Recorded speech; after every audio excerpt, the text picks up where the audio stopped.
এইভাবে আঁকা বাঁকা করে একটা দাগ দাও, এরকম আমি যেভাবে আঁকছি এরকম করে দেওয়ার পর দেখো এইভাবে নিচের দিকে দাগ টেনে মিলিয়ে দাও, এটা হবে একটি পাহাড়।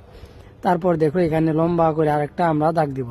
এরপর দেখো আমরা এখানে আরেকটি ছোট দাগ দিব, নিচের দাগের সাথে মিলিয়ে দিব, আরেকটি দাগ দিব, নিচের দাগের সাথে মিলিয়ে দিব।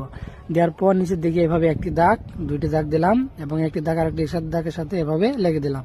দেখুন খুব সহজে কিন্তু আমরা দুটি ঘরের শেপ তৈরি করলাম। এরপর একটি দরজা আঁকলাম, একটি জানালা আঁকলাম, হালকা করে পেন্সিল দিয়ে এভাবে কালো করে দিলাম। আবারও একইভাবে একটি দরজা এবং আরেকটি জানালা আঁকবো এবং পেন্সিল দিয়ে কালো করে দিব। তারপর দেখুন এখানে ঘরের পিছনে আমরা আঁকবো একটি গাছ।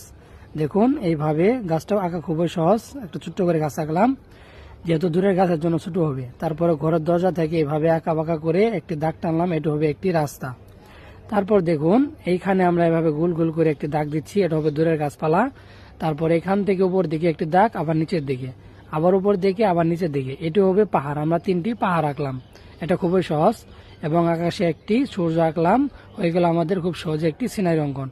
এরপর দেখুন এই ঢাল জায়গাটায় আমরা এভাবে পেন্সিল দিয়ে একটু কালার করে দিব, তাহলে কিন্তু পাহাড়টা স্পষ্টভাবে ফুটে উঠবে। পাহাড়ের উপর কিছুটা ঘাস অঙ্কন করে দিলে দেখতে কিন্তু আরো অনেক সুন্দর লাগে। তারপর দেখুন পাহাড়ের এই সাইডটাতে আমরা এইভাবে পেন্সিলে হালকা করে একটু স্কেচ করে দেব, যাতে পাহাড়টি দেখতে অনেক সুন্দর লাগে এবং ফুটে ওঠে।